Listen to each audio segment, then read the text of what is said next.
السلاطين تعالوا نحن نتحد ونتفق ونشارك ونشترك في الجهاد وأعلنوا إلى جميع المسلمين للجهاد.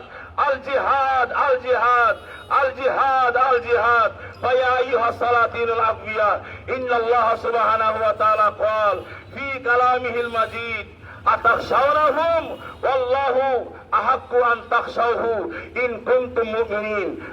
فيا أيها السلاطين ألا أنتم من المؤمنين ولا إيمان في قلوبكم والله سبحانه وتعالى قال الله أحق أن تخشوه. فيا أيها السلاطين الأقوياء فلا تخشوا اليهود والنصارى ولا تخشوا اليهود والنصارى والكفار والمشركين ولا تتولوا معهم لأن الله سبحانه وتعالى قال يا أيها الذين آمنوا لا تتخذوا اليهود والنصارى أولياء بعضهم أولياء بعض ومن يتولهم منكم فإنه منهم إن الله لا يهدي القوم الظالمين. فيا أيها الحاضرون فيا أيها المسلمون في العالم علينا أن نتفق ونتحد ونخشى الله سبحانه وتعالى كما أمرنا وعلينا أن نشترك في الجهاد لأن الله سبحانه وتعالى فضل بين فضائل الجهاد في الكلام المجيد والنبي صلى الله عليه وسلم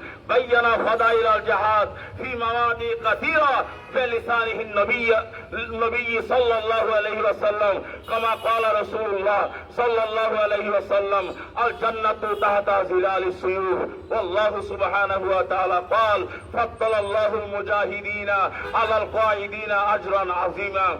فيا أيها السلاطين الأقوياء نحن نهاجم اليهود والنصارى كما هاجمونا فعلينا أن نشترك في الجهاد والله سبحانه وتعالى قال وكلا وعد الله الحسنى. وأيضا قال الله تعالى لا يستوي القائدون من المؤمنين غير أولي الضرر والمجاهدون في سبيل الله بأموالهم وأنفسهم. فيا أيها الأحبة فيا أيها المسلمون تعالوا نحن نطيع الله ورسوله كما أمرنا الله تعالى ورسوله صلى الله عليه وسلم. وأنا أقدم أمامكم الشعر الذي كتبت بيدي في فلسطين وحول فلسطين. فلسطين فلسطين أنت أرض المسلمين لا تحزني ولا تقلقي فإن فيك الساجدين لا وارث لأرض الله ولو احتل الظالمون فإن الأرض يرثها عباد الله الصالحون.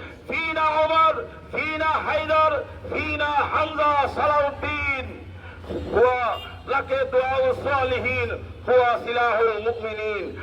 أنت أرض طيبة عاش فيك النبيون وكلهم أحياء في قبورهم يصلون.